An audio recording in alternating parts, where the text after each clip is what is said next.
Hello नमस्कार दोस्तों, good evening. आप सभी का बहुत बहुत स्वागत है हमारे यूट्यूब चैनल कैरियर परिवार में। मैं मुकेश कुमार आप सबका बहुत बहुत स्वागत करता हूं। चलिए आज का क्लास हम लोग शुरुआत करें। और कल जो आप सभी का क्लास हुआ था वो टेलीग्राम पर टेस्ट हुआ था, वहां पर हम 100 क्वेश्चन का कल टेस्ट लिए थे करेंट अफेयर का। और कल काफ़ी इम्पॉर्टेंट आपका करेंट अफेयर था, उसको आप नहीं देखे हैं तब हमारा जो टेलीग्राम का जो ग्रुप है उसको आप लोग ज्वाइन कर लीजिएगा।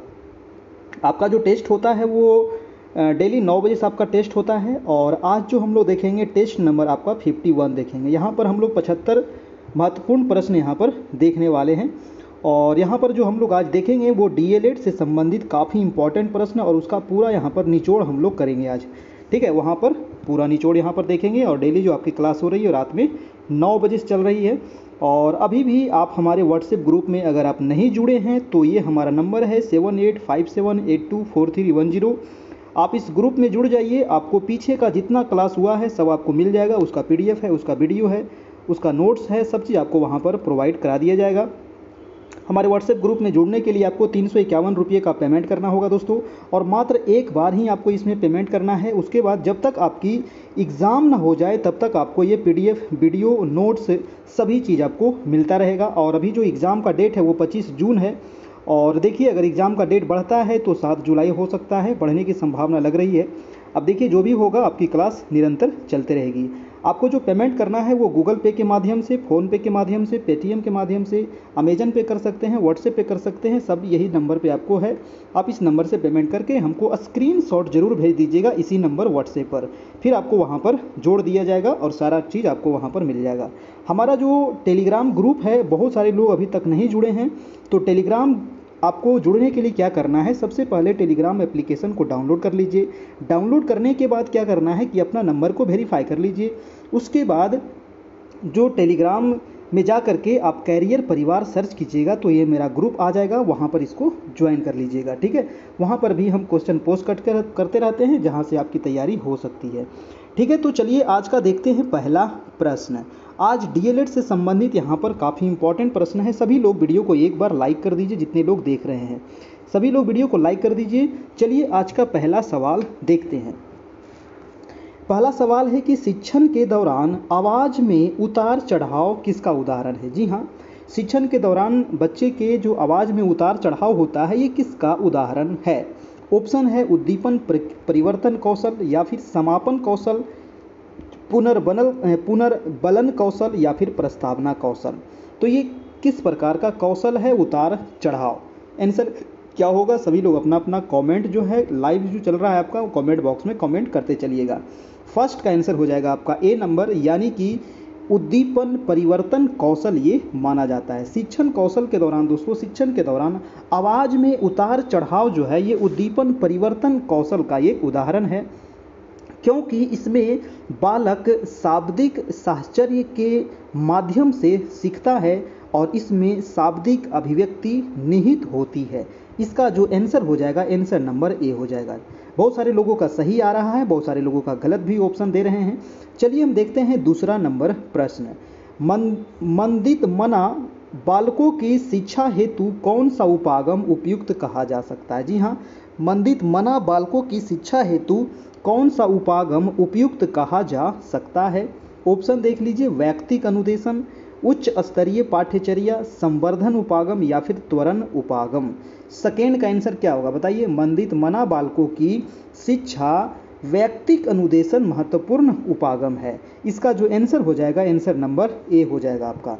वैयक्तिक अनुदेशन से क्या होता है कि मंद बुद्धि बालकों की शिक्षा की असफलता का पता लगा करके शिक्षक को उसी के अनुसार अपना कार्यक्रम तय कर बालकों के पिछड़ेपन को दूर करने का प्रयास करना चाहिए। तो इसका आंसर हो जाएगा वैयक्तिक अनुदेशन, आंसर नंबर ए हो जाएगा। चलते हैं तीसरा नंबर प्रश्न आपका। वीडियो को सभी लोग लाइक कर दीजिए और चैनल पर नए हैं, अभी तक चैनल को सब्सक्राइब नहीं किए हैं तो सब्सक्राइब भी कर लीजिए। आपका 9 बजे से डेली क्लास होता है। प्रश्न है 3 नंबर की क्षेत्र विशेष में बालक की विशिष्ट योग्यता तथा विशिष्ट क्षमता को क्या कहते हैं। जी हाँ, क्षेत्र विशेष में बालक की विशिष्ट योग्यता तथा विशिष्ट क्षमता को क्या कहा जाता है। मूल्य, रुचि, अभिक्षमता या अभिप्रेरणा। क्या होगा इसका आंसर? थर्ड का आंसर हो जाएगा दोस्तों आपका आंसर नंबर सी, यानी कि इसको अभिक्षमता कहते हैं। आंसर नंबर हो जाएगा आपका ए नंबर। चलिए, बहुत सारे लोगों का आंसर बिल्कुल सही आ रहा है। अब देखते हैं हम नेक्स्ट नंबर आपका 4 नंबर प्रश्न। प्रश्न है कि निम्न में से कौन व्यक्तित्व के गुण सिद्धांत से संबंधित नहीं है? जी हाँ, व्यक्तित्व के गुण सिद्धांत से कौन सा ऑप्शन संबंधित नहीं है? फ्रायड, आइसेंक, कैटल या फिर आलपोर्ट। व्यक्ति के गुण सिद्धांत, ठीक है, संबंधित नहीं पूछ रहा है। 4 का हो जाएगा दोस्तों फ्रायड। देखिए, सिगमंड फ्रायड जो है ये व्यक्तित्व के गुण सिद्धांत से संबंधित नहीं है, ठीक है। सिगमंड फ्रायड व्यक्ति के गुण सिद्धांत से संबंधित नहीं है। व्यक्तित्व की विशेषता को ही व्यक्तित्व के गुण सिद्धांत कहा जाता है और इससे संबंधित मनोवैज्ञानिक गार्डनर, आलपोर्ट, रेमंड कैटल और आइसेंक हैं, ठीक है। तो व्यक्तित्व के गुण सिद्धांत से संबंधित कौन कौन है? तो आइसेंक है, कैटल है और ऑलपोर्ट है, ठीक है, ऑलपोर्ट है आपका। तो ये तीनों है, फ्रायड इससे संबंधित नहीं है। आंसर हो जाएगा आपका आंसर नंबर ए। अगला चलते हैं आपका 5 नंबर। बोली जाने वाली भाषा की सबसे छोटी इकाई कौन सी है? जी हाँ, बोली जाने वाली भाषा की सबसे छोटी इकाई क्या है? अर्थ विज्ञान, वाक्य विन्यास, ध्वनिग्राम या फिर रूपग्राम। क्या होगा 5 का दोस्तों? 5 का आंसर हो जाएगा आपका ध्वनिग्राम। बोली जाने वाली भाषा का सबसे छोटी इकाई को क्या कहते हैं? ध्वनिग्राम कहते हैं। आंसर नंबर आपका सी नंबर हो जाएगा, ठीक है। वीडियो को लाइक कर दीजिए जितने लोग देख रहे हैं, ठीक है। आप लोग लाइक नहीं करते हैं, लाइक करने से थोड़ा सा अच्छा लगता है भाई, और कोई दिक्कत नहीं है ना। चलिए, नेक्स्ट प्रश्न है कि सूक्ष्म शिक्षण क्या है? जी हाँ, तो सूक्ष्म शिक्षण क्या है? ऑप्शन कह रहा है कि मूल्यांकन शिक्षण, प्रभावशाली शिक्षण, अवश्रेणीयन शिक्षण या फिर वास्तविक शिक्षण। 6 का आंसर हो जाएगा आपका आंसर नंबर बी, यानी कि प्रभावशाली शिक्षण। सूक्ष्म शिक्षण मतलब प्रभावशाली शिक्षण, ठीक है। चलिए, अगला प्रश्न है आपका प्रश्न नंबर 7 नंबर है कि निम्नलिखित में से कौन सा समूह सृजनात्मकता के तत्वों के संबंध में सही है? जी हाँ, सृजनात्मकता के बारे में कह रहा है। तो सृजनात्मकता के तत्व के संबंध में कौन सा ऑप्शन यहाँ पर सही है? तो 7 का आंसर क्या होगा? आप ऑप्शन पढ़िए, है ना, ऑप्शन को पढ़िए और इसका जवाब देने का प्रयास कीजिए सभी लोग, ठीक है। आपके पास 2 सेकंड समय है, आप इसको पढ़िए और इसका जवाब दीजिए।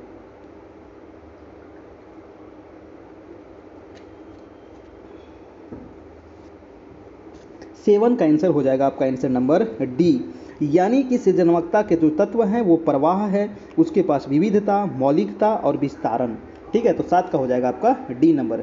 सृजनात्मकता के क्रमानुसार जो होता है वो प्रवाह होता है, फिर उसके बाद विविधता होता है, फिर मौलिकता होता है और लास्ट में विस्तारण। ये तत्वों का प्रयोग किया जाता है। सृजनात्मकता जो है दोस्तों, ये किसी वस्तु, विचार, कला, साहित्य अथवा किसी विषय से संबंधित कुछ नया करने, आविष्कृत करने, समस्या का समाधान करने, पुनर्सृजित करने की प्रक्रिया होती है जो एक नए परिवर्तन को जन्म देती है, उसे ही कहा जाता है सृजनात्मकता। और इसका एक क्रम आप याद रखिएगा। अगला है आपका प्रश्न नंबर 8, ठीक है। 8 नंबर प्रश्न है कि निम्नलिखित में से कौन सा नियम थॉर्नडाइक के सीखने के गौण नियमों में शामिल नहीं है? जी हाँ, कौन सा जो नियम है थॉर्नडाइक के सीखने में गौण नियम में शामिल नहीं है? सृजनात्मकता का नियम, क्रिया प्रसूत का नियम, आंशिक क्रिया का नियम या फिर बहु प्रतिक्रिया का नियम। 8 का जो आंसर हो जाएगा आपका राइट आंसर हो जाएगा आपका आंसर नंबर बी नंबर, यानी कि क्रिया प्रतिक्रिया का जो नियम है ये थॉर्नडाइक के सीखने के गौण नियम में शामिल नहीं है। आंसर हो जाएगा आंसर नंबर बी हो जाएगा आपका। अगला प्रश्न चलते हैं आपका प्रश्न नंबर 9 नंबर है कि संप्रेषण संबंधी अक्षमता क्या है? जी हाँ, संप्रेषण संबंधी अक्षमता पूछ रहा है आपको, क्षमता नहीं, अक्षमता क्या है? ऑप्शन है डिसलेक्सिया, डिसकैलकुलिया, ऑप्शन था डिस्फेसिया, है ना, डिसकैलकुलिया और डिसलेक्सिया और डिसग्राफिया। देखिए, इसके बारे में तो मैंने कई बार बता चुका हूँ वीडियो में, डिसग्राफिया के बारे में, डिसकैलकुलिया के बारे में। ये आपका एक क्वेश्चन यहाँ से आपको पूछे जाने की 100% संभावना बनती है। 9 का जो आपका आंसर हो जाएगा वो हो जाएगा आपका डिस्फेसिया, ठीक है। संप्रेषण संबंधी जो अक्षमता है उसको कहते हैं डिस्फेसिया। क्या कहते हैं? डिस्फेसिया। और डिसकैलकुलिया क्या होता है दोस्तों? तो गणित में शिक्षण में अक्षमता होता है ना, गणित में अक्षमता को क्या कहते हैं? डिसकैलकुलिया। और बोलने में अक्षमता को क्या कहते हैं? डिसलेक्सिया। और लिखने में अक्षमता को क्या कहते हैं? डिसग्राफिया। तो ये चारों चीज़ आप याद रखिएगा, चारों आपको बार बार एग्जाम में पूछा जाता है। अगला चलते हैं, आपका प्रश्न नंबर है 10। कह रहा है कि शैक्षिक उद्देश्यों के ब्लूम के वर्गीकरण के भावात्मक पक्ष से निम्न में से कौन सा स्तर संबंधित नहीं है। जी हाँ, ब्लूम के वर्गीकरण का पूछ रहा है ना, ब्लूम जो मनोवैज्ञानिक है उसके वर्गीकरण के भावात्मक पक्ष से निम्न में से कौन सा स्तर संबंधित नहीं है। व्यवस्थापन, ज्ञान, आग्रहण या फिर अनुक्रिया। 10 का जो आपका राइट आंसर हो जाएगा वो हो जाएगा आपका ज्ञान, है ना, ज्ञान इससे संबंधित नहीं है। नेक्स्ट प्रश्न है आपका प्रश्न नंबर 11। 11 नंबर प्रश्न कह रहा है कि बच्चों की शिक्षण अधिगम और आकलन तकनीक के सम्मिलित करती है। जी हाँ, शिक्षण अधिगम और आकलन तकनीकें क्या सम्मिलित करती है। ऑप्शन कह रहा है फर्स्ट नंबर कि बच्चों के विचारों की खोज करती है, दैनिक जीवन के अनुभव या फिर वर्तमान समझ का आकलन करने हेतु वर्कशीट। 11 का आंसर क्या होगा बताइए सभी लोग। 11 का जो आपका आंसर हो जाएगा ये तीनों हो जाएगा, 1, 2 और 3, यहाँ पर तीनों सही है। आंसर नंबर हो जाएगा आपका 1, 2 और 3, यानी कि आंसर नंबर ए हो जाएगा। ठीक है, चलिए नेक्स्ट प्रश्न है आपका प्रश्न नंबर 12 है कि पूर्ण रूप से नेत्रहीन बच्चे को ज्यामितीय विचारों की व्याख्या की जा सकती है। जी हाँ, जो पूर्ण रूप से क्या है, नेत्रहीन बच्चा है, और इसको ज्यामितीय विचारों की व्याख्या कैसे किया जा सकता है दोस्तों, ज्यामितीय विचार इसको कैसे सिखाया जा सकता है इस बच्चे को। तो 12 का जो आपका आंसर हो जाएगा ए नंबर, यानी कि मौखिक विवरण और मूर्त अनुभव के द्वारा। कैसे सिखाएंगे, मौखिक विवरण और मूर्त अनुभव के द्वारा। वीडियो अच्छा लग रहा हो तो एक लाइक जरूर कर दीजिएगा। तो इसका आंसर हो जाएगा ए नंबर। कह रहा है कि पूर्ण रूप से जो नेत्रहीन बच्चे हैं उसको ज्यामितीय विचारों की व्याख्या मौखिक विवरण और मूर्त अनुभव के द्वारा किया जा सकता है। नेत्रहीन बच्चे जो होते हैं वो ब्रेल लिपि के माध्यम से अधिगम करते हैं। किस माध्यम से, याद रखिएगा, ऑप्शन में आपको ब्रेल लिपि भी दे सकता है ना। तो ब्रेल लिपि के माध्यम से वो अध्ययन करते हैं।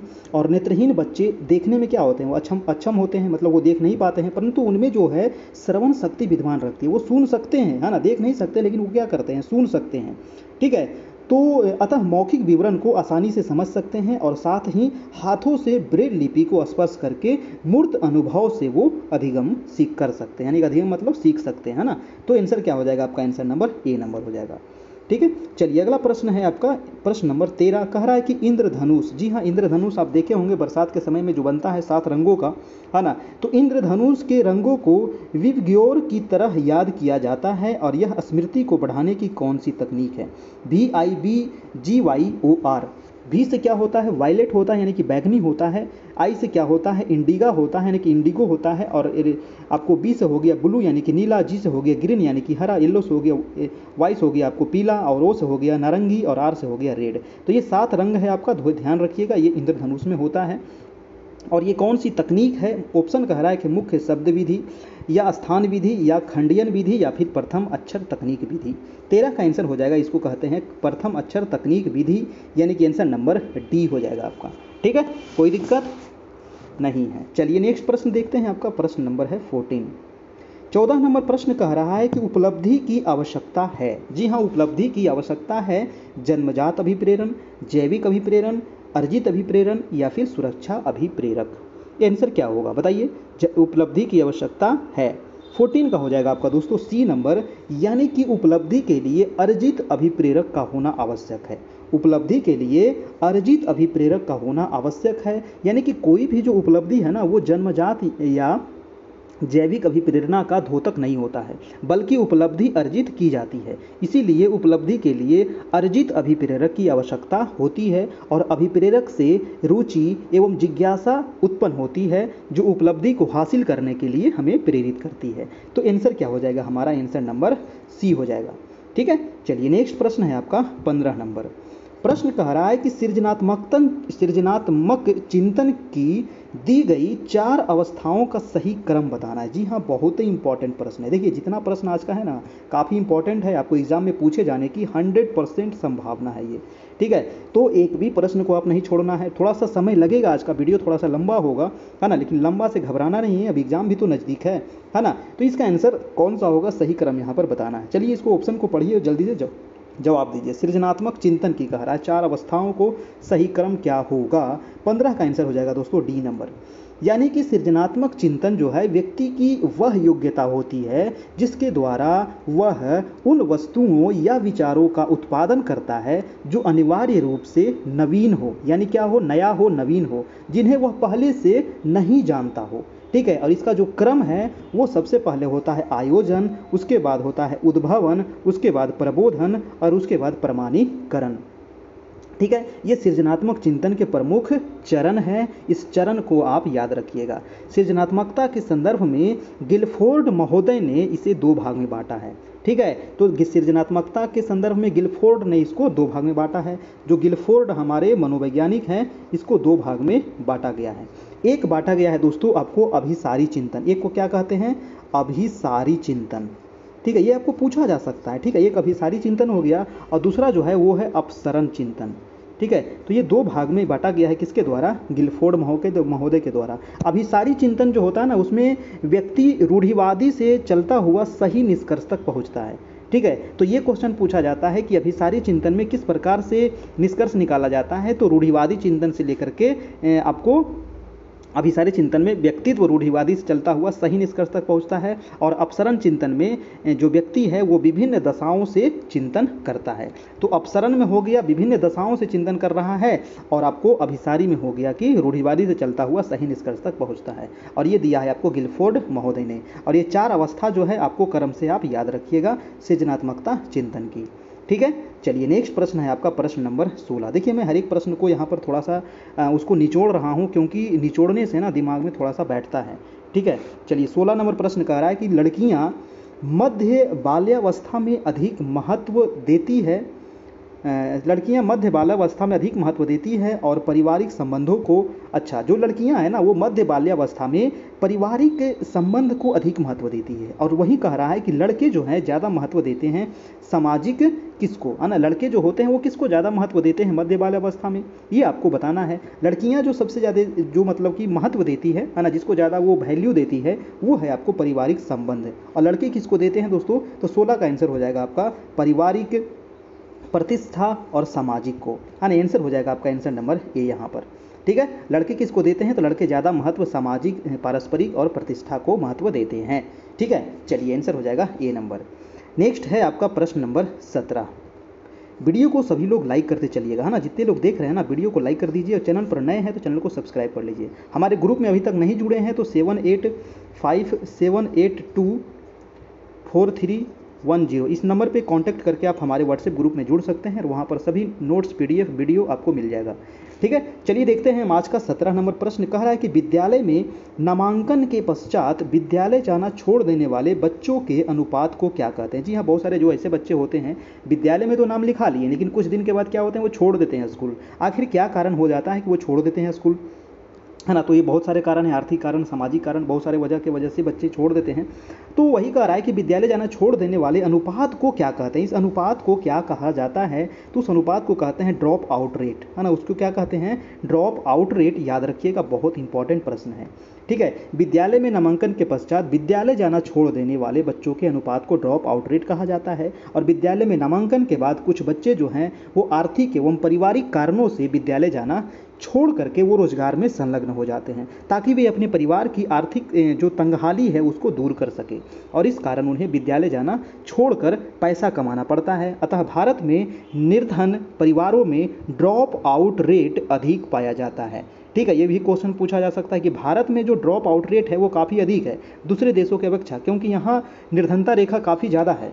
ठीक है, चलिए नेक्स्ट है आपका प्रश्न नंबर 18 नंबर। 18 नंबर प्रश्न कह रहा है कि राष्ट्रीय शिक्षा नीति 2019, जी हाँ, राष्ट्रीय शिक्षा नीति 2019 के ड्राफ्ट प्रारूप निम्नलिखित में से किसकी अनुशंसा करता है। जी हाँ, राष्ट्रीय शिक्षा नीति 2019। 18 का आंसर क्या होगा दोस्तों, आप इसका ऑप्शन को पढ़िए और इसका जवाब देने का प्रयास कीजिए। 18 का जो आंसर हो जाएगा वो आंसर हो जाएगा ए नंबर, यानी कि शिक्षा क्रम व शिक्षा शास्त्र रटने के बजाय बच्चों को सिखाया कैसे जाए यह सिखाने में सक्षम बने। ठीक है, बच्चों को रटाने पे जोर नहीं देना है ना, बच्चों को कैसे सिखाया जाए इस पर जोर देना है। ठीक है, चलिए आंसर हो जाएगा इसका नंबर, आंसर नंबर ए। अगला चलते हैं, आपका प्रश्न नंबर है 19। कह रहा है कि जैसे जैसे जैसे बच्चे सहयोग करना सीखते हैं वह विकसित करते हैं। जी हाँ, जैसे जैसे बच्चा जो है वो सहयोग करना सीखता है वह क्या विकसित करता है? सहकारिता, या फिर टीम भावना, सामाजिक अभिवृद्धि, या फिर उपयुक्त सभी। 19 का आंसर हो जाएगा आपका आंसर नंबर डी, यानी कि उपयुक्त सभी। यानी कि सहयोग करके सीखने के दौरान बच्चे जो हैं वो सहकारिता, टीम भावना, सामाजिक अभिवृत्ति को विकसित करते हैं और इससे बच्चों में नेतृत्वकर्ता की भावना इससे बढ़ती है तथा उनके कार्य और कौशल में गुणोत्तर वृद्धि होती है। तो आंसर हो जाएगा आपका आंसर नंबर डी हो जाएगा आपका। ठीक है, चलिए नेक्स्ट प्रश्न है आपका 20 नंबर।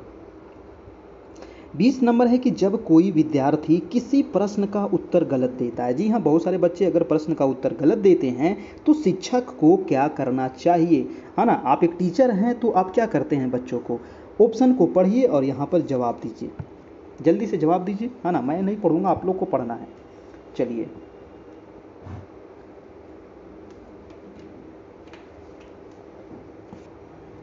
20 का हो जाएगा दोस्तों आपका सी नंबर, यानी कि उत्तर को विद्यार्थियों की सहायता से ही करना चाहिए, है ना? जब ऐसा कोई जब हो जाए कि जब कोई विद्यार्थी किसी प्रश्न का उत्तर गलत दे देता है तो शिक्षक को चाहिए कि वह उत्तर को विद्यार्थियों की सहायता से ही करे, है ना? ताकि इससे विद्यार्थी क्या है, विद्यार्थी कुछ इससे सीखे, है ना? शिक्षक को विद्यार्थियों का मार्गदर्शन कहा जाता है इसको। अतः विद्यार्थियों की परेशानी को दूर करने में शिक्षक जो है वो अहम भूमिका निभाता है। ठीक है, 21 प्रश्न है कि किसी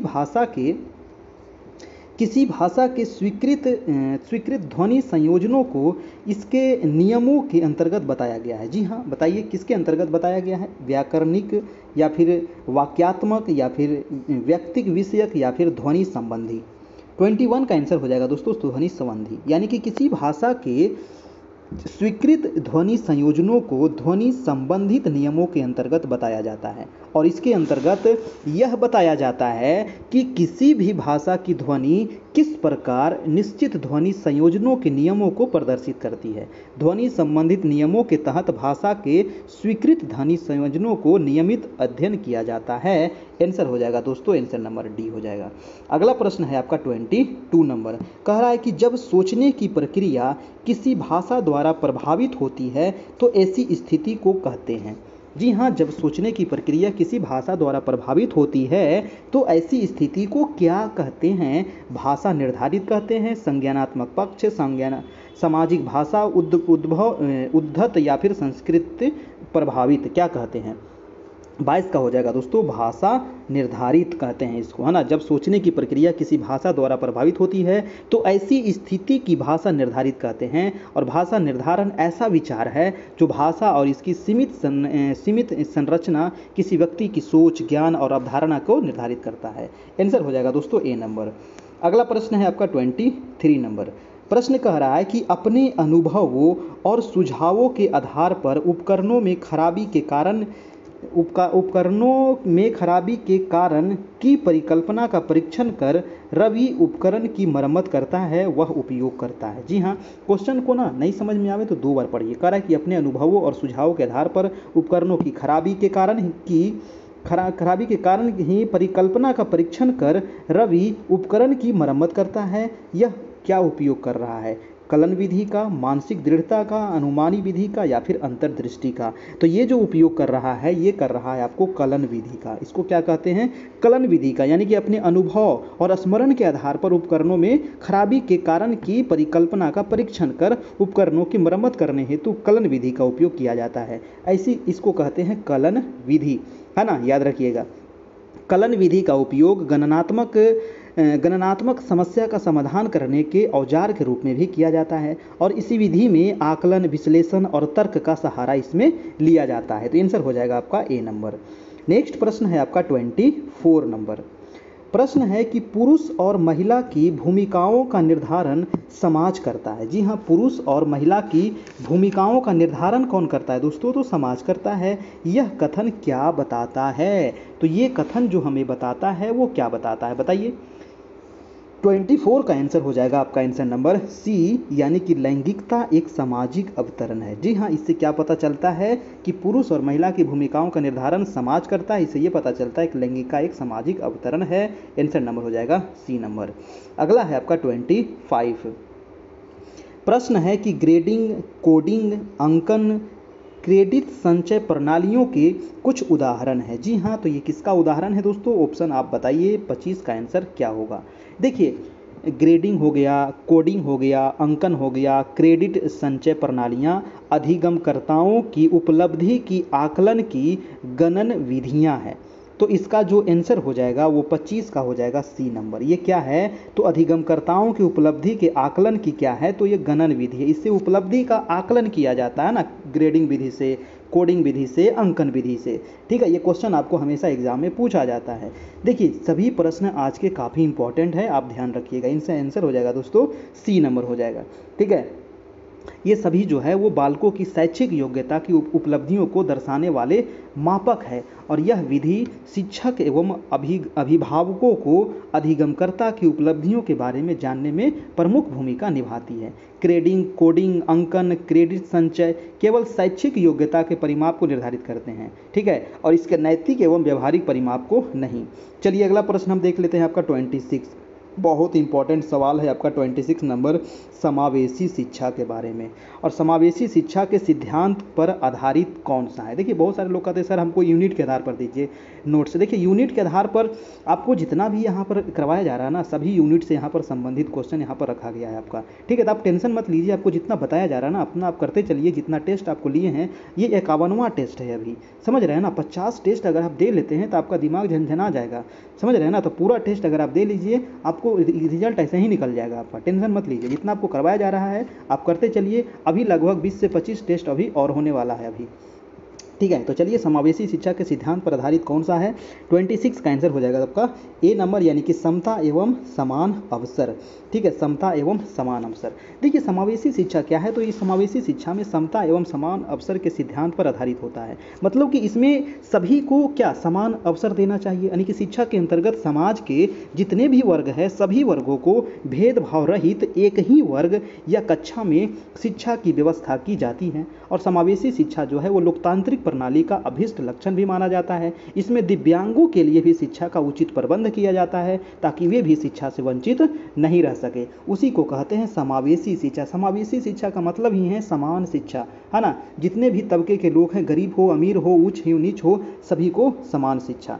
नेक्स्ट है आपका 27 नंबर। कह रहा है कि निःशुल्क एवं अनिवार्य बाल शिक्षा अधिकार अधिनियम 2009 दिव्यांग बच्चों की निःशुल्क शिक्षा के अधिकारों को सुनिश्चित करता है। देखिए, ये कितने वर्ष तक के बच्चों को निर्धारित करता है? 27 का आंसर क्या होगा दोस्तों?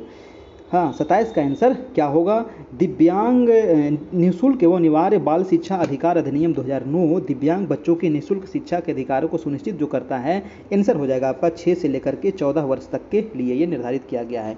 और इसको जो शामिल किया गया है वो 86वें संविधान संशोधन के तहत 2002 ईस्वी में इसको जोड़ा गया है। अनुच्छेद हमारा 21 के ए में इसको मौलिक अधिकार के अंतर्गत इसको रखा गया है। तो याद रखिएगा, 86वें संविधान संशोधन के तहत इसको जोड़ा गया था, है ना। तो आंसर हो जाएगा 6 से लेकर के 14 वर्ष तक के बच्चों के लिए। अगला प्रश्न है आपका 28 नंबर। प्रश्न है कि अधिगमकर्ताओं को व्यक्तिगत क्षमता के आधार पर उनकी कठिनाइयों के विभिन्न स्तरों को ध्यान में रखते हुए पढ़ाने की विधि को क्या कहा जाता है? जी हाँ, तो इस पढ़ाने की विधि को क्या कहते हैं? 28 का आंसर क्या होगा बताइए। आपका जो 28 का आंसर हो जाएगा वो आंसर हो जाएगा आपका आंसर नंबर डी, यानी कि इसको कहते हैं विभेदी अनुदेशन। जी हाँ, इसको क्या कहते हैं? विभेदी अनुदेशन। आंसर नंबर हो जाएगा आपका डी नंबर आपका। ठीक है, चलिए नेक्स्ट है आपका 29 नंबर। प्रश्न कह रहा है 29 नंबर कह रहा है कि किस महीनों में, है ना, किस महीनों की आयु के बीच अधिकांश बच्चे शब्दों को मिलाकर छोटे छोटे वाक्यों में बोलना शुरू कर देते हैं? बताइए, किस आयु के जो बच्चे होते हैं ना, छोटे छोटे वाक्य को बोलना वो शुरू कर देते हैं, है ना। तो 18 से 24, 24 से 30, 30 से 36, या फिर 12 से 48, 12 से 18 महीने की बच्चे, है ना। ये महीना है, साल नहीं है, ना, साल नहीं है, महीना है।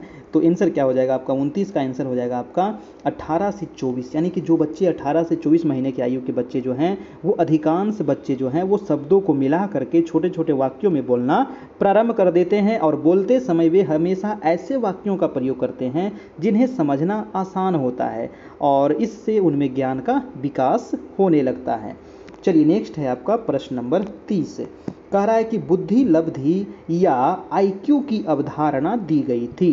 तो बुद्धि लब्धि या आईक्यू की अवधारणा किसके द्वारा दी गई थी? बहुत ही इंपॉर्टेंट सवाल बा। तो इसका आंसर क्या हो जाएगा? 30 का आंसर नंबर हो जाएगा बीने के द्वारा। जी हाँ, ये जो दिया गया था दोस्तों, ये बीने महोदय के द्वारा दिया गया था, है ना। यानी कि बुद्धि या आईक्यू की अवधारणा बीने के द्वारा प्रतिपादित की गई थी और यह एक प्रकार का मनोवैज्ञानिक मापक है ये आपका, ठीक है, जिसे साइकोमीटर भी कहते हैं। इसी को साइकोमीटर भी कहा जाता है। तो ये आंसर आपसे पूछा जाए कि साइकोमीटर का मापन किसने किया था, प्रतिपादन कौन है, तो बीने, ठीक है। यह सामान्य बुद्धि मापने की विधि है और बुद्धि लब्धि मानसिक स्थिति को दर्शाती है। अगला प्रश्न है आपका 31 नंबर, अधिगम का पठार है। जी हाँ, अधिगम का पठार कौन सा है? 31 का हो जाएगा ए नंबर, यानी कि अधिगम में अवरुद्ध वर्धन जो है ये अधिगम का पठार है आपका, ठीक है। चलिए नेक्स्ट प्रश्न अब देख लेते हैं आपका प्रश्न नंबर 32 नंबर। कह रहा है कि छात्रों में सही व्यवहार के प्रशिक्षण हेतु सर्वाधिक महत्वपूर्ण क्या है? जी हाँ, छात्रों में सही व्यवहार के प्रशिक्षण हेतु सर्वाधिक महत्वपूर्ण क्या है? प्रशंसा है, दंड है, पुरस्कार है या सही व्यवहार का प्रस्तुतिकरण है?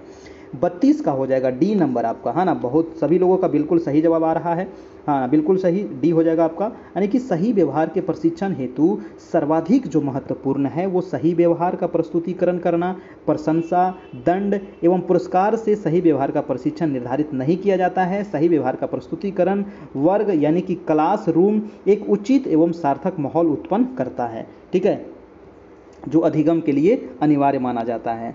अगला प्रश्न है आपका प्रश्न नंबर 33 नंबर। कह रहा है कि इनमें से कौन सूक्ष्म शिक्षण की विचारधारा से संबंधित नहीं है? सूक्ष्म शिक्षण की विचारधारा से संबंधित नहीं है। कौन संबंधित नहीं है? बूस महोदय, डेविड ह्यूम या फिर डब्ल्यू एलन या फिर एचिसन? 33 का आंसर हो जाएगा आपका सी नंबर, यानी कि डब्ल्यू एलन।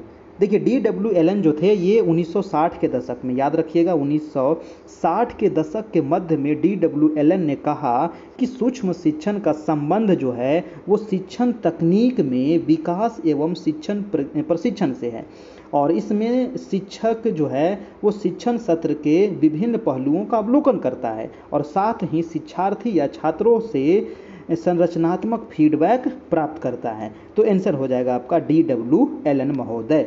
अगला सवाल आपका 34 नंबर। वीडियो को अच्छा लग रहा हो तो एक लाइक ज़रूर कर दीजिएगा मेरे भाई बहन लोग, है ना, और जितने हमारे सर देख रहे हैं, मैडम देख रहे हैं, सभी लोग लाइक कर दीजिएगा, ठीक है। चलिए अगला प्रश्न है 34 नंबर। कारक निम्नलिखित में से कौन सी कक्षा में जनतंत्रीय शिक्षण नीति नहीं है? जी हाँ, किस प्रकार की कक्षा में जनतांत्रिक शिक्षण नीति नहीं है? तो व्याख्यान हो जाएगा, योजना हो जाएगा, अन्वेषण हो जाएगा या फिर मस्तिष्क उद्देलन हो जाएगा।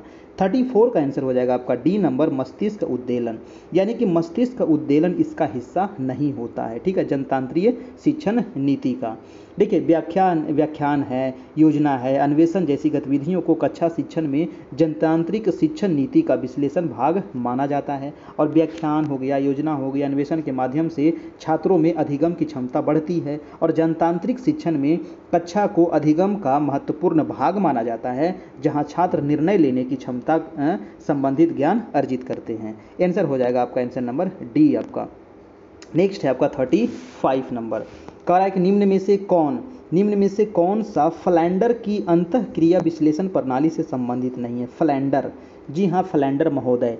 फ्लैंडर की अंतःक्रिया विश्लेषण प्रणाली में अभिभावक कथन को शामिल नहीं किया गया है। इसमें अभिभावक कथन को शामिल नहीं किया गया है। आंसर नंबर हो जाएगा आपका बी नंबर। फ्लैंडर की अंतःक्रिया विश्लेषण प्रणाली के अंतर्गत शिक्षक एवं छात्रों के बीच आपसी संबंधों पर व्यापक चर्चा की गई है और इसमें कक्षा में होने वाले संचार के विभिन्न पहलुओं पर चर्चा की जाती है और फ्लैंडर के अनुसार कक्षा में कक्षा में होने वाली अंतःक्रिया को 3 भागों में वर्गीकृत किया जाता है। एक शिक्षक बातचीत होता है, एक होता है आपको छात्र बातचीत और एक होता है मौन, है ना। शिक्षक बातचीत यानी कि इसी को हम कथन कहते हैं, और शिक्षक आपको छात्र बातचीत होता है, ठीक है। तो आंसर हो जाएगा आपका आंसर नंबर अभिभावक कथन इसमें शामिल नहीं होता, इससे संबंधित नहीं होता है फलेंडर की अंतःक्रिया विश्लेषण प्रणाली में, ठीक है। ये सब देखिए कुछ याद करने वाला चीज़ है, और इसको बार बार आप देखिएगा ना तभी याद होगा। आप इसको पीडीएफ लेकर के पढ़ लीजिएगा ना तो आपको पूरा याद हो जाएगा। और पीडीएफ लेने के लिए आपको करना कुछ नहीं है, पीडीएफ लेने के लिए क्या करना है तो 7857824310 इस नंबर पर आपको 351 रुपये का पेमेंट करना है। मात्र 351 का एक ही बार पेमेंट करना है। उसके बाद जितने भी क्लास हुए हैं सबका पीडीएफ मिल जाएगा, पीछे वाला आगे वाला मिलते रहेगा आपको, और आपको इसके अलावा नोट्स वगैरह मिल जाएगा। आपको जितना क्लास हुआ है उसका वीडियो भी मिल जाएगा, डेली 9 बजे क्लास भी मिलेगा, टेलीग्राम पर टेस्ट होता है वो भी आपको मिलेगा। तो मात्र 351 में इतनी सारी सुविधा आपको मिल रही है, तो आप इसमें जुड़ने के लिए इस नंबर पर 351 पेमेंट कर दीजिए, और उसके बाद इसका स्क्रीनशॉट इसी नंबर व्हाट्सएप पर भेज दीजिए। वहाँ पर आपको सारा चीज़ मिल जाएगा, और ग्रुप का भी लिंक मिल जाएगा, उसको आप ज्वाइन कर लीजिएगा, ठीक है। तो पीडीएफ से 2-4 बार इसको देख लीजिएगा, आपको याद हो जाएगा, ठीक है। चलिए अगला प्रश्न हम देख लेते हैं 36 नंबर। 36 प्रश्न क्या कह रहा है कि शिक्षण की अंतःक्रियात्मक अवस्था में मुख्य संक्रिया होती है। जी हाँ, शिक्षण की अंतःक्रियात्मक अवस्था में मुख्य संक्रिया क्या होती है? निदान की, प्रत्यक्षीकरण की, क्रिया और प्रतिक्रिया की, या फिर इनमें से सभी की। 36 का आंसर हो जाएगा दोस्तों इनमें से सभी की, ठीक है। आंसर नंबर डी हो जाएगा आपका।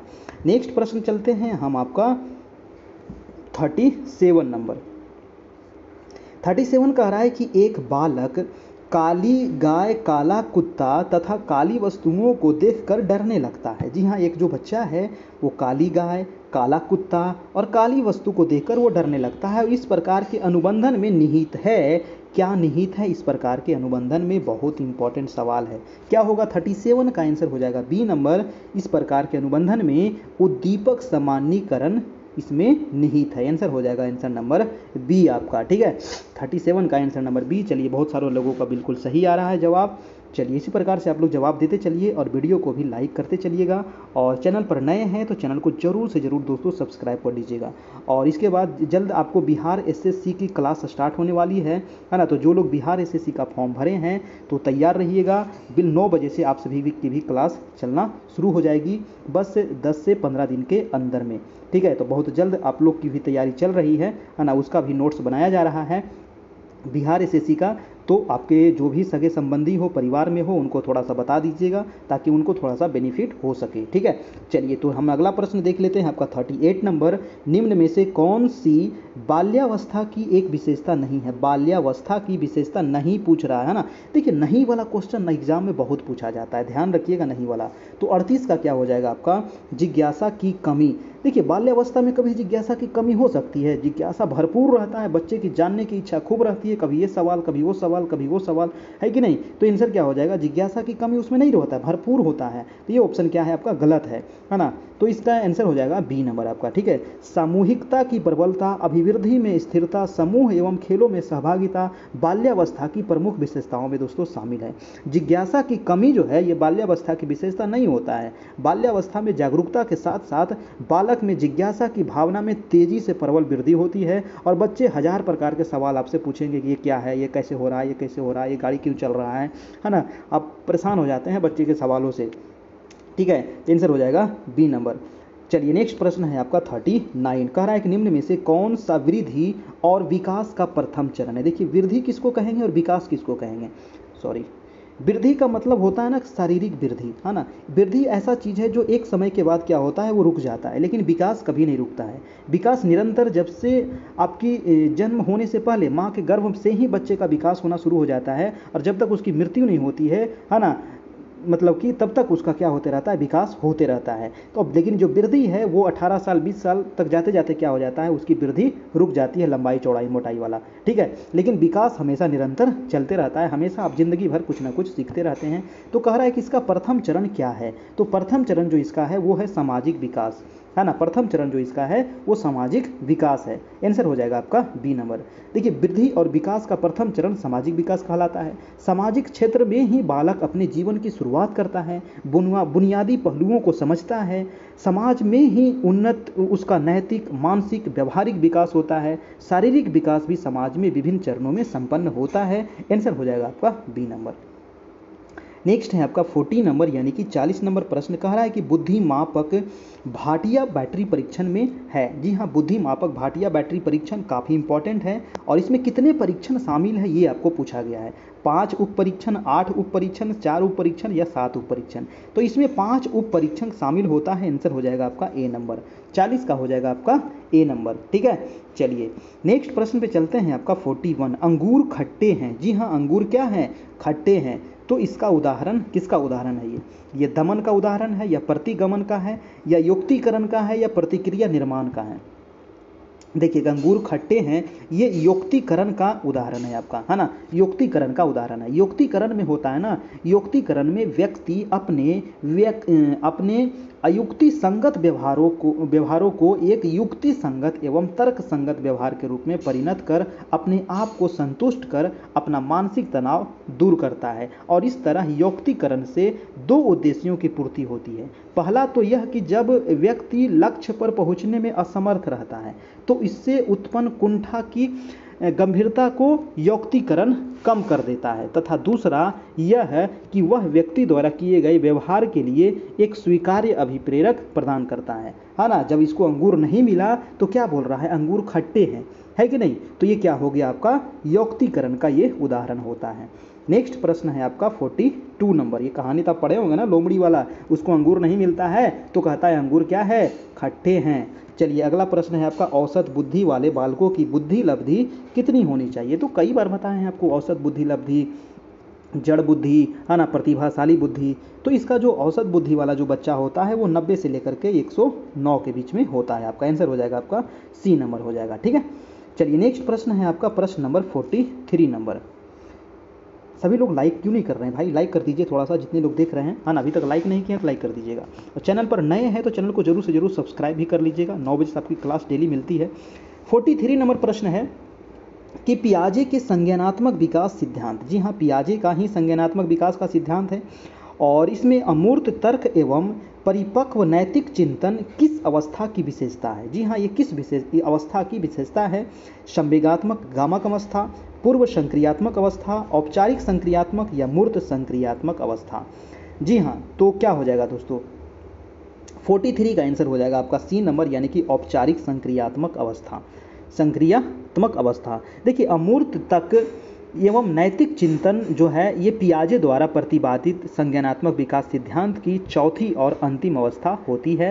आंसर हो जाएगा आपका आंसर नंबर सी हो जाएगा आपका। नेक्स्ट प्रश्न है आपका 44 नंबर। कह रहा है कि मनोवैज्ञानिकों के अनुसार निम्नलिखित में से किस विधि के द्वारा मूल प्रवृत्तियों में परिवर्तन लाया जा सकता है? जी हाँ, वैज्ञानिकों के अनुसार निम्नलिखित में से किस विधि के द्वारा मूल प्रवृत्ति में क्या लाएंगे? तो परिवर्तन लाएंगे। बताइए क्या होगा आपका? सहसंबंध, मार्गांतरीकरण या फिर विलयन या फिर नवीनीकरण? 44 का हो जाएगा दोस्तों मार्गांतरीकरण के माध्यम से, है ना। मार्गांतरीकरण विधि के द्वारा मूल प्रवृत्तियों में क्या ला सकते हैं? तो परिवर्तन ला सकते हैं। आंसर हो जाएगा आपका बी नंबर। ठीक है, चलिए नेक्स्ट प्रश्न है आपका 44। आ गए बंडूरा साहब, है ना, आ गए बंडूरा। देखिए, बंडूरा का कथन है कि बच्चे जो हैं वो प्रतिक्रियाएं प्रतिमानीकरण द्वारा सीखते हैं। बंडूरा का कथन है कि जो बच्चे हैं वो प्रतिक्रियाएं प्रतिमानीकरण द्वारा सीखते हैं, जिसको कहा जाता है, जिसको क्या कहते हैं? तो इसको कहा जाता है निरीक्षणात्मक अधिगम। क्या कहते हैं? निरीक्षणात्मक अधिगम कहते हैं इसको दोस्तों। ठीक है, देखिए बंडूरा जो महोदय है ना, ये बंडूरा जो है अल्बर्ट बंडूरा एक प्रसिद्ध अमेरिकी मनोवैज्ञानिक हैं और ये शिक्षा शास्त्री हैं और इनका जो जन्म हुआ था वो 4 दिसंबर 1925 को हुआ था और ये कनाडा में हुआ था इनका जन्म। ठीक है, अल्बर्ट बंडूरा ने कहा था कि बच्चे प्रतिक्रियाएं प्रतिमानीकरण द्वारा सीखते हैं, जिसको निरीक्षणात्मक अधिगम कहते हैं। इसको क्या कहते हैं? निरीक्षणात्मक अधिगम कहते हैं। और निरीक्षणात्मक अधिगम को बंडूरा ने सीखने का व्यवहारिक तरीका बताया है। आंसर हो जाएगा भैया आपका आंसर नंबर सी हो जाएगा। अगला प्रश्न है आपका 46 नंबर, कह रहा है कि अधिगम स्थानांतरण के द्वितत्व सिद्धांत, कई बार आपको बताए हैं द्वितत्व सिद्धांत, एक तत्व सिद्धांत, तीन तत्व सिद्धांत, बहुखंड सिद्धांत, है ना, ये सब चीज़ आपको बताया गया है। ठीक है, तो द्वितत्व जो सिद्धांत है इसके प्रवर्तक कौन थे? तो ये थे स्पीयरमैन। ठीक है, द्वितत्व देखिए दो कैसे लिखाता है, ऐसे लिखाता है, स्पीयर ऐसे लिखाता है, तो दो इससे संबंधित है, याद रखिएगा, दो तत्व सिद्धांत स्पीयरमैन हो जाएगा आपका, है ना। नहीं याद होता है तो उसके लिए थोड़ा बहुत कुछ ट्रिक अपने से अपना लेना चाहिए, है ना, हम भी कभी कभी अपना लेते थे। तो ये हो जाएगा द्वितत्व सिद्धांत स्पीयरमैन आपका। ठीक है, चलिए नेक्स्ट प्रश्न अब चलते हैं हम आपका 47 नंबर। प्रश्न कह रहा है कि सीखी हुई बात को स्मरण रखने या पुनः स्मरण करने की असफलता क्या कहलाती है? जी हाँ, सीखी हुई बात को स्मरण रखने यानी कि याद रखने और पुनः स्मरण करने की असफलता क्या कहलाती है? तो इसको कहते हैं दोस्तों विस्मृति। इसको क्या कहते हैं? विस्मृति इसको कहते हैं। क्या कहते हैं? विस्मृति, याद रखिएगा। ठीक है, अगला है आपका 48 नंबर, कह रहा है कि सामान्य पुरुष में XY गुणसूत्र होता है। ठीक है, जबकि सामान्य महिला में किस प्रकार का गुणसूत्र होता है? तो महिला में XX गुणसूत्र होता है। आंसर हो जाएगा ए नंबर आपका। ठीक है, पुरुष में XY जबकि सामान्य महिला में XX होता है। आपका आंसर नंबर ए। नेक्स्ट है आपका 49 नंबर, कह रहा है कि किस व्यवहारवादी का मानना है कि अन्य व्यवहारों की भांति भाषा भी क्रिया प्रसूत अनुबंधन द्वारा सीखी जाती है? जी हाँ, ये भी क्वेश्चन कई बार पूछा गया है और ये क्वेश्चन कई बार आपको बताए भी हैं कि क्रिया प्रसूत अनुबंधन सिद्धांत किसने दिया है। सीधा क्वेश्चन पूछे जाएगा कि क्रिया प्रसूत अनुबंधन का सिद्धांत किसने दिया है? तो ये किसने दिया है? स्कीनर महोदय ने दिया है, और स्कीनर ही दिए हैं द्विखंड सिद्धांत। ठीक है, तो ये हो जाएगा क्रिया प्रसूत अनुबंधन सिद्धांत किसका है? तो स्कीनर महोदय का है। ठीक है, आंसर हो जाएगा बी नंबर आपका। चलते हैं नेक्स्ट प्रश्न आपका 50 नंबर, यानी कि हम लोग अर्धशतक लगा लिए हैं। 50वां प्रश्न कह रहा है कि अधिगम में प्रयत्न और भूल सिद्धांत, कई बार प्रश्न पूछा गया है, ये बताए भी है कई बार। प्रयत्न और भूल सिद्धांत का प्रतिपादक किसने किया था? देखिए, प्रयत्न एवं भूल सिद्धांत इसका भी किए हैं, तो वो किए हैं थॉर्नडाइक। किसने किए हैं? थॉर्नडाइक। अधिगम में प्रयत्न एवं भूल सिद्धांत का प्रतिपादन थॉर्नडाइक के द्वारा किया गया है। और इस सिद्धांत के अनुसार जब कोई उद्दीपन किसी व्यक्ति के सम्मुख दिया जाता है तो वह उसके प्रति विभिन्न प्रकार की अनुक्रियाएं करता है। इनमें से सही अनुक्रिया का संबंध उद्दीपन के साथ हो जाता है और यही संबंध सीखना कहलाता है, जो थॉर्नडाइक के द्वारा दिया गया है प्रयत्न एवं भूल सिद्धांत। नेक्स्ट है आपका 51 नंबर। चलिए 50 क्वेश्चन हम लोग यहाँ पर पूरा कर लिए हैं, आप लोग वीडियो को लाइक कर दीजिएगा। नेक्स्ट प्रश्न है आपका 51 नंबर, कह रहा है कि निम्नलिखित में से कौन सा कथन सबसे बेहतर ढंग से वर्णन करता है कि कक्षा में बच्चों को प्रश्न पूछने के लिए क्यों प्रोत्साहित करना चाहिए? जी हाँ, ये कौन सा यहाँ पर जो कथन है वो सबसे बेहतर ढंग से वर्णन कर रहा है कि कक्षा में जो बच्चा है उसको प्रश्न पूछने के लिए क्यों प्रोत्साहित करना चाहिए। जी हाँ, जब तक वो बच्चा को प्रोत्साहित नहीं कीजिएगा क्वेश्चन पूछने के लिए, बच्चा चुपचाप बैठा रहेगा, गुमसुम बैठा रहेगा वो, है ना। तो ऐसा नहीं होना चाहिए, उसको प्रश्न पूछने के लिए प्रोत्साहित करना चाहिए, है ना। तो 51 का आंसर हो जाएगा आपका आंसर नंबर सी, यानी कि अन्योन्य क्रिया के द्वारा अधिगम को आगे बढ़ाते हैं तथा संकल्पनात्मक स्पष्टता को दिशा में बढ़ते हैं। आपका आंसर हो जाएगा आपका आंसर नंबर सी हो जाएगा। ठीक है, चलिए नेक्स्ट प्रश्न हम देख लेते हैं आपका 52 नंबर। 52 प्रश्न कह रहा है कि पियाजे के, है ना, पियाजे के सिद्धांत के अनुसार बच्चे निम्न में से किसके द्वारा सीखते हैं? जी हाँ, पियाज के महोदय के द्वारा, है ना, पियाज के सिद्धांत के अनुसार बच्चे निम्न में से किसके द्वारा सीखते हैं? तो पियाज के अनुसार किसके द्वारा सीखते हैं? 52 का हो जाएगा आपका आंसर नंबर डी, यानी कि अनुकूलन की प्रक्रियाएं के द्वारा सीखते हैं। पियाजे ने अपने सिद्धांत में अनुकूलन को बड़ा महत्व दिया है। जी हाँ, पियाजे ने अनुकूलन को बहुत महत्व दिया है और उनका विचार है कि अनुकूलन की प्रक्रियाओं के माध्यम से ही बच्चे सीखते हैं। तो आंसर हो जाएगा आपका आंसर नंबर डी हो जाएगा।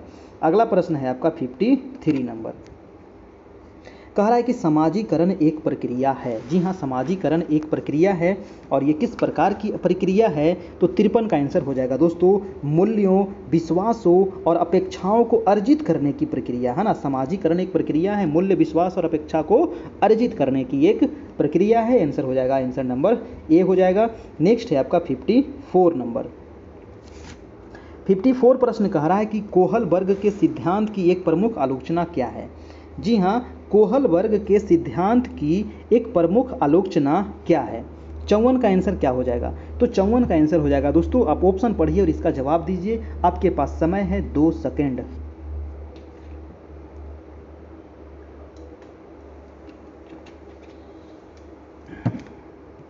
देखिए 54 का आंसर हो जाएगा आपका डी नंबर, यानी कि कोहलबर्ग ने पुरुषों एवं महिलाओं की नैतिक तार्किकता में सांस्कृतिक विभिन्नताओं को महत्व नहीं दिया है। तो आंसर हो जाएगा आपका आंसर नंबर डी हो जाएगा आपका 54 का।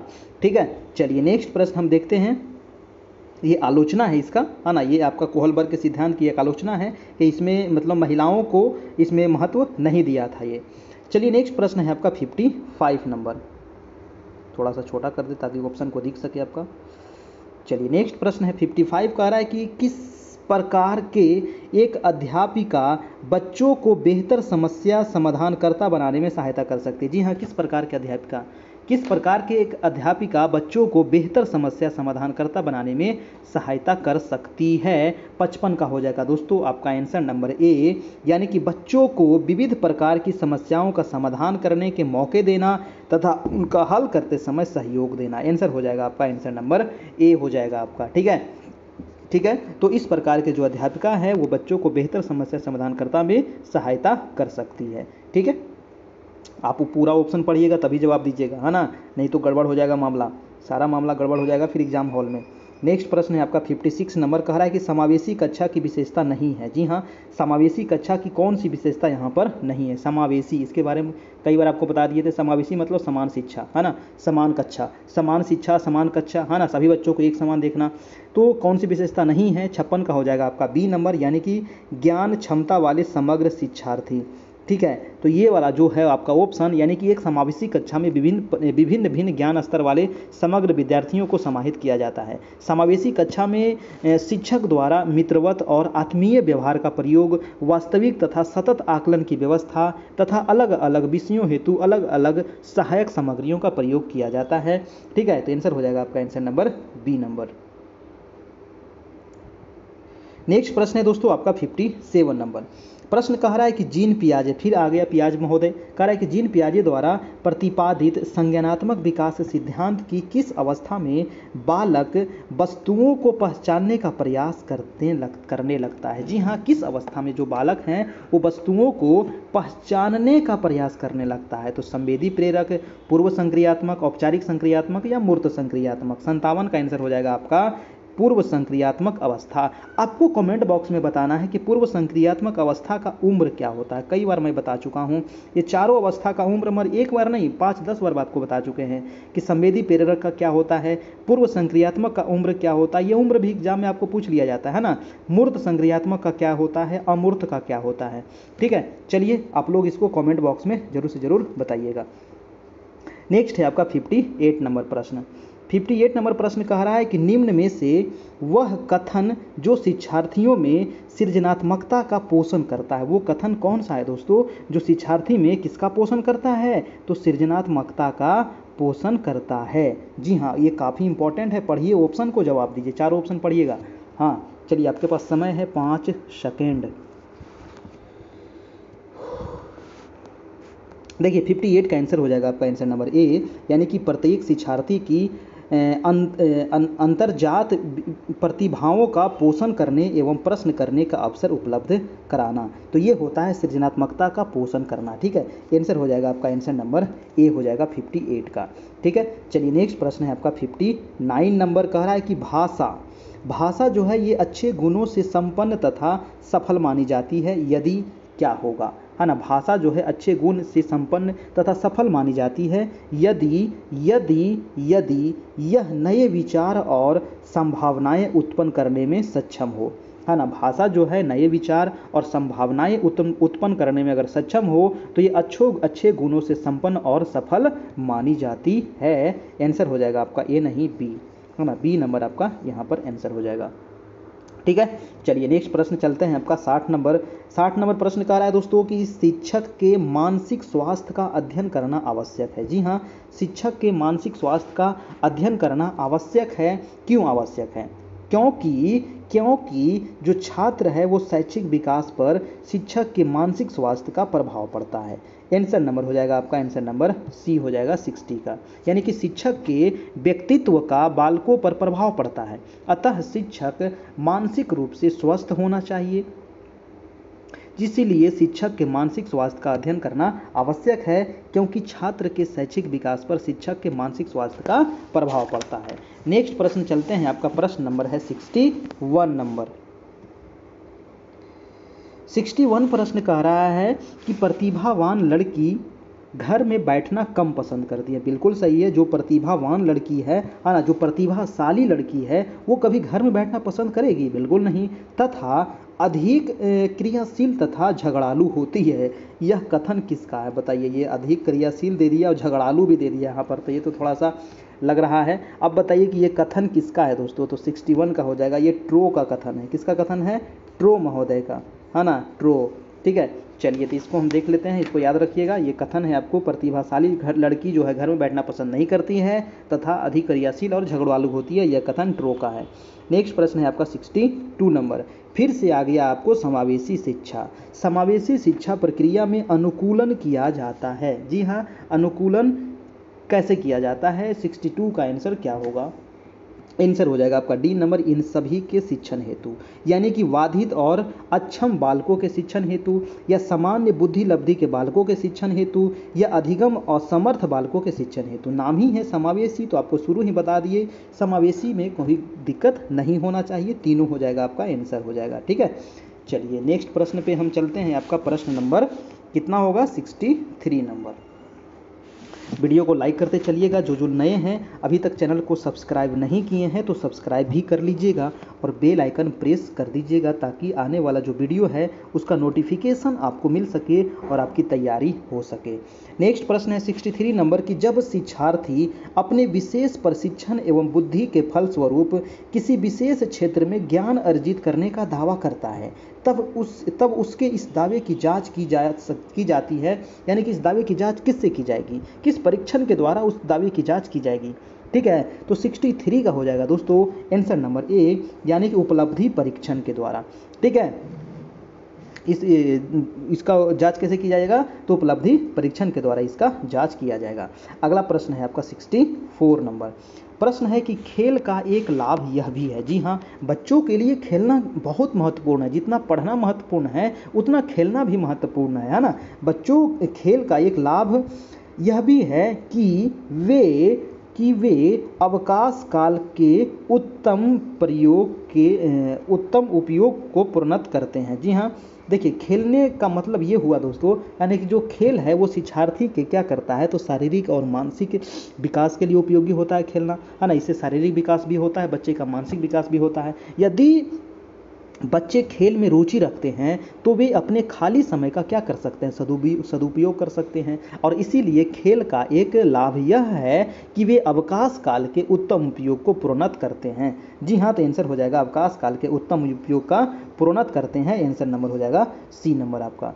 ठीक है, चलिए नेक्स्ट प्रश्न है आपका 65।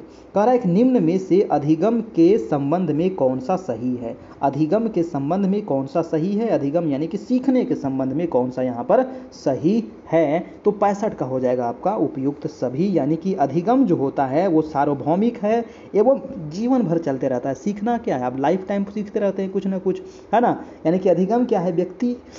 व्यक्ति में एक परिवर्तन है जो उसके वातावरण के परिवर्तनों के अनुसरण में होता है, और अधिगम उद्देश्यपूर्ण एवं सक्रिय होता है जो सार्वभौमिक एवं जीवन भर चलने वाली प्रक्रिया है। अधिगम को विकास एवं परिवर्तन दोनों माना जाता है दोस्तों, है ना। तो इसका आंसर क्या हो जाएगा? आपका आंसर नंबर डी हो जाएगा आपका। नेक्स्ट प्रश्न है आपका 66 नंबर।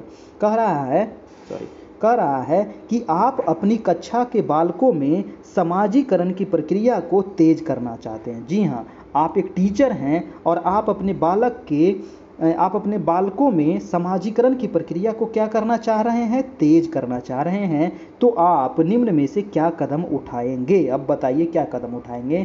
तो इसका भी आंसर हो जाएगा डी नंबर, यानी कि बालकों को स्कूल की परंपराओं से परिचित करवाएंगे, परंपराओं से परिचित करवाएंगे, बालकों में सामाजिक आदर्श स्थापित करेंगे, बालकों में समाज में प्रचलित मान्यताओं के विषय में जानकारी देंगे। यानी कि ये सभी काम करेंगे। आंसर हो जाएगा आपका, आंसर नंबर डी हो जाएगा आपका। ठीक है, नेक्स्ट प्रश्न है आपका 67। कह रहा है कि किसी बच्चे के विकास की प्रक्रिया आरंभ होती है।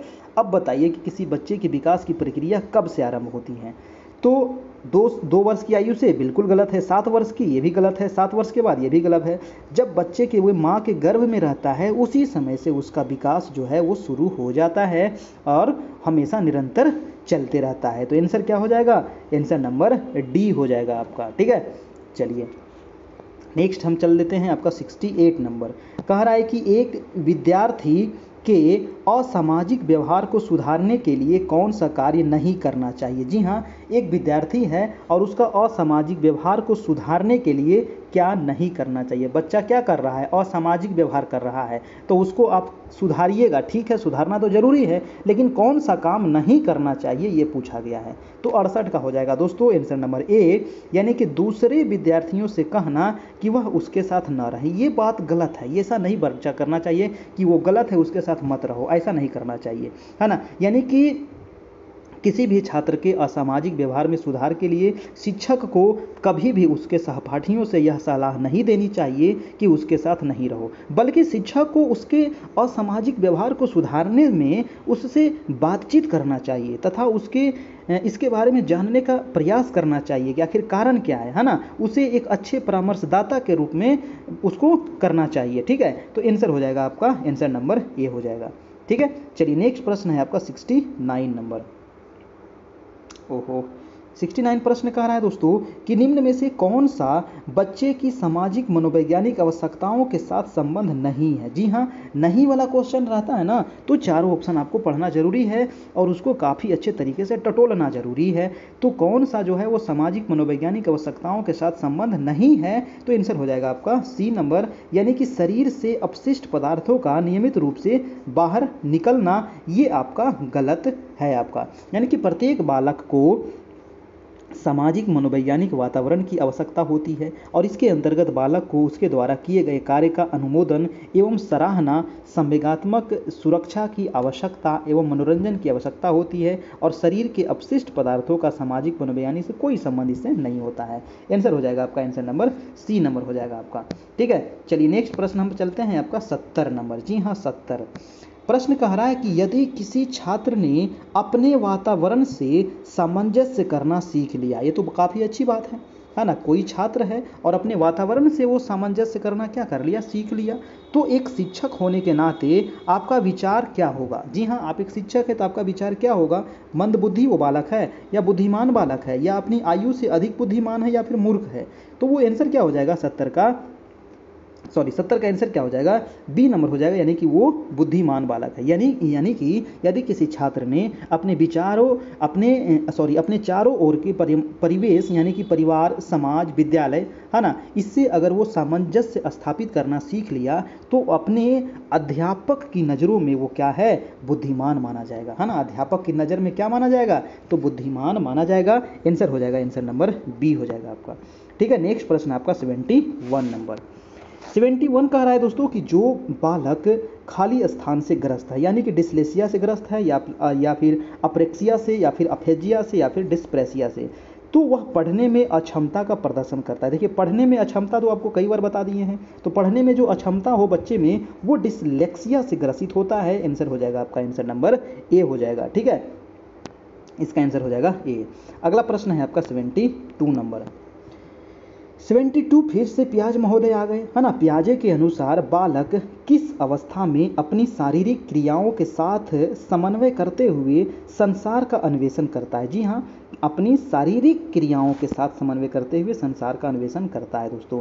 किस अवस्था में, है ना, वो अवस्था कौन सी है, संवेदी प्रेरक, पूर्व संक्रियात्मक, मूर्त संक्रियात्मक या औपचारिक संक्रियात्मक।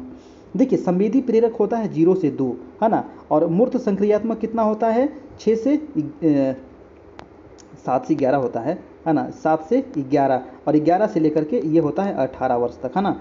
तो देखिए, पूर्व संक्रियात्मक हो जाएगा आपको 0 से 2, तो यहाँ पर हो जाएगा 3 से 6 हो जाएगा आपका। ठीक है, तो आपका चलिए, तो इसका आंसर क्या हो जाएगा आपका, है ना, तो संसार का अन्वेषण करता है, इसका जो आपका आंसर हो जाएगा 72 का, वो हो जाएगा आपका संवेदी प्रेरक। जी हाँ, यानी कि किस अवस्था में, तो संवेदी प्रेरक अवस्था में, यानी कि 0 से 2 वर्ष की अवस्था में अपने शारीरिक क्रियाओं के साथ साथ समन्वय करते हुए संसार का अन्वेषण करने लगता है बालक। और किसके अनुसार, तो पियाजे महोदय के अनुसार, है ना। और संवेदी प्रेरक का जो उम्र होता है 0 से लेकर के 2 वर्ष तक। अगला है 73 नंबर प्रश्न है कि किसी बालक में सबसे पहले भय तथा प्रेम के संवेग विकसित होते हैं। जी हाँ, किसी बालक में सबसे पहले क्या विकसित होता है, तो भय और प्रेम विकसित होता है। और निम्न में से यह कथन किसका है, बताइए ये कथन किसका है दोस्तों, तो ये जो कथन है वो वाटसन का है ना। वाट लगाने वाले हैं ये वाटसन महोदय, और ये वाटसन महोदय का कथन है। वाटसन के अनुसार किसी बालक में सबसे पहले भय तथा प्रेम संवेग विकसित होते हैं। 74 नंबर प्रश्न पे चलते हैं। आपका प्रश्न कह रहा है कि निम्न में से किसको एक अभिप्रेरण शिक्षण का संकेतक माना जाता है। जी हाँ, किसको एक अभिप्रेरण शिक्षक का संकेतक माना जाएगा। 74 का आंसर हो जाएगा दोस्तों शिक्षार्थियों द्वारा प्रश्न पूछना, है ना। शिक्षार्थियों द्वारा जो प्रश्न पूछना है ये अभिप्रेरक शिक्षण का एक संकेत माना जाता है। आंसर हो जाएगा आपका आंसर नंबर सी हो जाएगा। देखिए वीडियो अच्छा लग रहा हो ना तो एक लाइक जरूर कर दीजिएगा। चैनल पर नए हैं तो चैनल को सब्सक्राइब भी कर लीजिएगा, बेल आइकन प्रेस कर लीजिएगा। और इसका पीडीएफ चाहिए, अगर पीडीएफ के रूप में पढ़ना चाहते हैं, वीडियो आपको बड़ा लग रहा है, पीडीएफ के रूप में पढ़ना चाहते हैं, रटना चाहते हैं, तो आप हमारे नंबर पर कॉन्टैक्ट कर सकते हैं 7857824310 7857824310। आपको इस नंबर पे मात्र 351 का पेमेंट करना है एक बार, और उसके बाद आपको सारा पीडीएफ पीछे वाला भी मिल जाएगा, और आगे आपको जब तक क्लास होगी उसका पीडीएफ नोट्स आपको मिलते रहेगा, और जितना भी पीछे क्लास हुआ उसका वीडियो मिल जाएगा, पीडीएफ मिल जाएगा, नोट्स मिल जाएगा, सारा चीज़ मिल जाएगा दोस्तों। इसके अलावा टेलीग्राम भी ज्वाइन कर लीजिएगा, वहाँ पर भी आपको सारा मटेरियल आपको मिलते रहता है, वहाँ पर भी आपको टेलीग्राम पर भी टेस्ट होते रहता है। चलिए नेक्स्ट प्रश्न हम देख लेते हैं। आज का लास्ट सवाल क्या है, कह रहा है प्रश्न नंबर 75 कि वाइगोत्स्की, जी हाँ वाइगोत्स्की महोदय जी आ गए लास्ट में, और कह रहा है कि वाइगोत्स्की के अनुसार किसी बालक के विकास में सबसे महत्वपूर्ण योगदान निम्न में से किसका होता है। जी हाँ, किसी बालक के विकास में सबसे महत्वपूर्ण योगदान किसका होता है, परिवार का, विद्यालय का, समाज का या धर्म का। बहुत इंपॉर्टेंट सवाल है दोस्तों, इसका आंसर क्या होगा। इसका जो आंसर हो जाएगा वो हो जाएगा समाज का सबसे महत्वपूर्ण योगदान होता है। आंसर हो जाएगा आपका आंसर नंबर सी, ठीक है। यानी कि वाइगोत्स्की के अनुसार किसी बालक के विकास में सबसे महत्वपूर्ण योगदान समाज का होता है। चलिए, तो ये 75 प्रश्न जो आज का काफ़ी इंपॉर्टेंट प्रश्न था, इसका आंसर आपको यहाँ पर दे दिया गया है, ठीक है। आप 75 तक ही चेक कीजिएगा, यहाँ पर देखिए आगे भी दिया गया है, जिसको आप काट दीजिएगा, है ना। 75 तक ही इसको चेक कीजिएगा।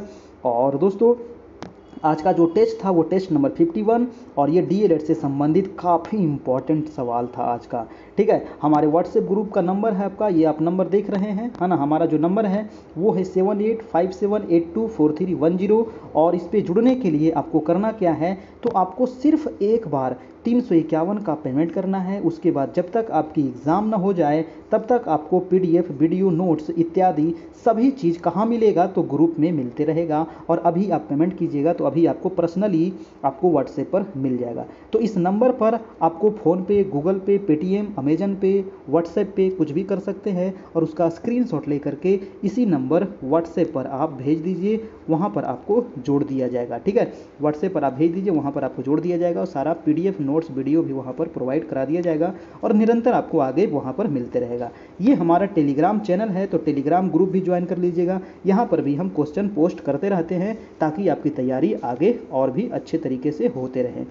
और अब हम लोग धीरे धीरे करके इसको समाप्ति की ओर चल रहे हैं। अभी तो ऐसे क्लास बहुत दिन चलेगा, है ना, जब तक आपकी एग्ज़ाम ना हो तब तक चलते रहेगी आपकी क्लास।